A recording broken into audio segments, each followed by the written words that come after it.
What's up guys, Lifting here. After lots of testing, I finally bring you the finished Assassin Blade Vortex build guide.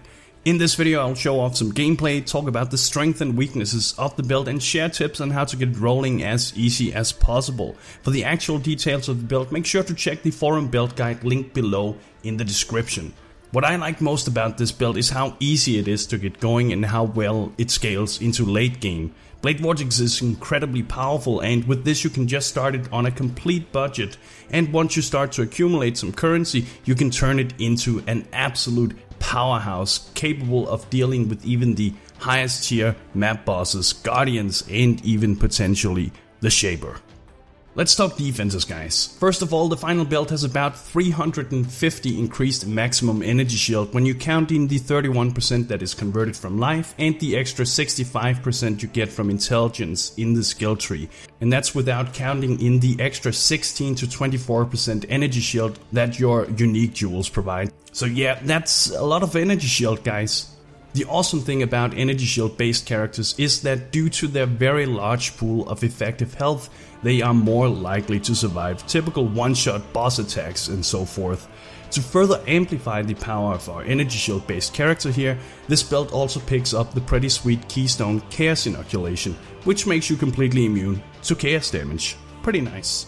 Furthermore, because of the great leech potential via Blasphemy and Warlord's Mark and the very rapid hitting nature of Blade Vortex, you will be able to almost instant leech back to full health when engaging enemy monsters and even bosses sometimes. That said, Life Leech doesn't apply to Energy Shield, or does it? Well, it does if you make sure to pick up Ghost Reaver over here. Problem solved? Oh, and to give you more of an instant leech effect, and to protect you against reflect damage, you should also pick up Volpack down here. With that in mind, I do not suggest running physical reflect maps. It can be done, but it is a bit sketchy, but you won't have any issues with single reflect monsters at all. Oh, and stay away from lightning thorns, it's dangerous. Another thing I'd suggest is running 2 Vault Disciplines, linked to increased duration. Whenever you activate these, you will drastically increase your maximum amount of energy shield and energy shield regen, making you incredibly hard to kill. These are not to be underestimated guys. And now that we are on the subject of things that should not be underestimated, you absolutely need to get your flasks set up correct for this build. Since you have no life, there's no need for life flasks, you regen and leech enough mana so you don't need a mana flask either, and that leaves you with 5 open slots for various powerful utility flasks. Here I recommend using a Surgeon's Step Knight flask of staunching. This will allow you to blind nearby enemies and make you immune to bleed effects, and this flask is especially powerful against attack-based bosses such as Isaro or the Minotaur and so forth. Then you should also get yourself a Granite flask until you can get yourself a Taste of Hate, both because they provide awesome protection against physical damage, and if that's not enough, get yourself a Surgeon's Basalt flask of heat to further protect you against physical damage, but also, very importantly, to prevent you from getting frozen, which is a significant risk when running a chaos inoculation build. And then as soon as you can afford it, get yourself a Kiara's Determination for more movement, cast speed, and to dispel or make you immune to stuns, which again is a significantly higher risk as a CI build. Finally, you should get yourself a Surgeon's Quicksilver flask of Adrenaline to help increase your movement speed. And I'm gonna say this again guys, do not underestimate the right flasks for this build, it makes the entire difference. As a matter of fact, I suggest the first thing you invest into when transitioning over to CI is to get yourself the Kiara's Determination flask and make sure the Basalt flask of heat is ready, otherwise you'll get stunned and frozen and it just feels meh. Don't worry about getting yourself a Taste of Hate until very late in the game, it isn't necessary for the build, it's just a nice buff once you get it. The tooltip DPS for my current 6-link Blade Vortex setup is around 56,000. That said, the way Blade Vortex actually works, the actual or practical damage is much higher than that, but I'll let you guys do the math yourself. Just keep in mind that I said this build can be started on a budget, and a 6-link is in no way necessary if you can't afford it. You can probably even kill the Shaper on a 5-link if you wanna try. As a matter of fact, a 4-link will, with decent gear, carry you all the way into mid-tier maps, and a 5-link will be able to clear red maps as long as the rest of your gear is decent. But try to get that 6-link, it's pretty awesome. And so, before we continue to talk about gear, let me quickly explain why the Assassin. So first of all, the assassin has access to all the basic skill gems that this build require, making it much more enjoyable to level. Secondly, due to the unstable infusion notable, we generate free power charges, automating the process and freeing up a gem slot that can then be used for more damage or defense if that's what you want.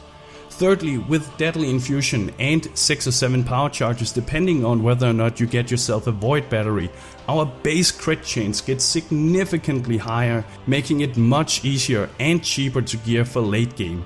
Also, the 8% extra crit multiplier per power charge is amazing for more damage. Finally, by picking up Assassinate, you all of a sudden also have the power to call bosses, which works great against any of the tougher bosses.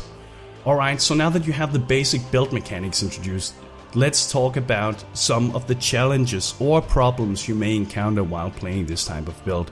First of all, you may find yourself in need of extra strength and dexterity in order to level up your skill gems, and so you may have to temporarily spec into the 30 notables until you can get the required amount on your gear. Secondly, transitioning safely into chaos inoculation and completely relying on energy shield based gear can be confusing and somewhat risky unless you pick up some extra life nodes while leveling and then respec out of them later once you are ready to switch to CI.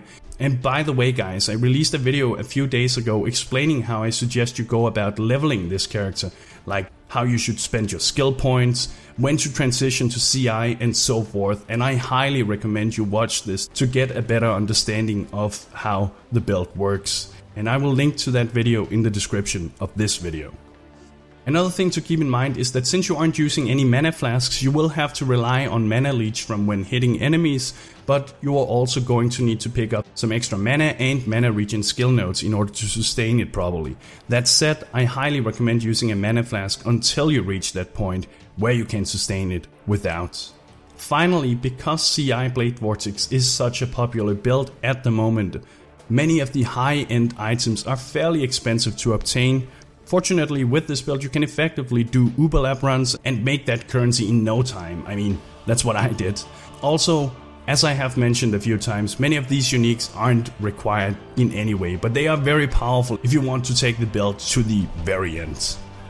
Now, let's talk gear. For rare items you need to get as much energy shield as possible, especially on your chest, shield and helmet, as these are the ones who can provide the most.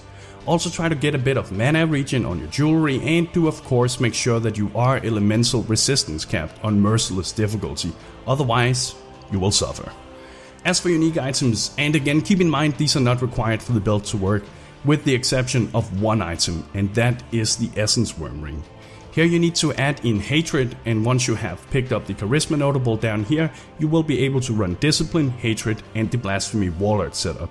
Until you get this ring, I'd suggest leaving out Hatred and just using Discipline and the Warlord setup, at least if you have transitioned over to CI. If you haven't done it at that time, you can use Hatred instead of Discipline. On my current character, I have bought a helmet with the 20% reduced Discipline mana reservation enchantment, and I highly suggest you do the same if you can. If you get one of these, you can then spec out of these 4 points and spend them elsewhere, as you now have enough mana without them. That said, I did spend a single point up here just to get a bit more mana, but you'll have to experiment with this if you get the enchantments. It's definitely worth the investment for late game. As for other unique items, I also recommend a pair of face breakers for the massive amount of crit multiplier they provide, then a Beast Fur Shawl chest piece due to the fairly high amount of energy shield it provides and increases to area of effect and spell damage for more damage. And furthermore, if you want to take the build to the very end stage, I'd also recommend getting yourself a Void Battery. With this, we reach 7 power charges, which together with the Assassin Ascendancy gives us a lot of crit multiplier and critical strike chance. It also amounts to about 95% increased spell damage when you subtract the -80, and it provides more crit, mana and cast speed. And this is the item you really want to get for late game if you want more damage.